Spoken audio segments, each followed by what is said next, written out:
Petrol की कीमत में 14 रुपये 75 पैसे और डीजल की कीमत में 8.5 रुपये तक कमी का इम्कान। कीमतों का हतमी ऐलान वजीर आजम की मंजूरी के बाद किया जाएगा। वजीर आजम शहबाज शरीफ से वजीर आला सिंध मुराद अली शाह की मुलाकात। मसाइल से आगाह किया। वजीर आजम ने हुकूमत सिंध को दरपेश तहफ़्फ़ुज़ात दूर करने की फौरी हिदायत कर दी।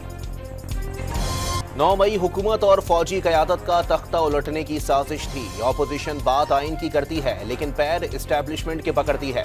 चेयरमैन पीपल्स पार्टी का कौमी असेंबली से खिताब। तंज किया, 9 मई पर माफी ना मांगी तो ये ऐसे ही रोते रहेंगे। मौलाना फजलुर रहमान का हुकूमत से फौरी मुस्ताफी होने का मुतालबा। ऐसे नताइज पहले नहीं माने थे तो आप कैसे मान लेते। सरबराह JUI की मुल्तान में न्यूज कॉन्फ्रेंस। इमरान खान को एक दिन में 2 रिलीफ। 190 मिलियन पाउंड रेफरेंस में जमानत मंजूर। दफा 144 की खिलाफ वर्जी के मुकदमे में बरी। 9 मई मुकदमात दौरान इद्दत निकाह और साइफर केस जेर समात होने की वजह से रिहाई मुमकिन नहीं हो सकेगी।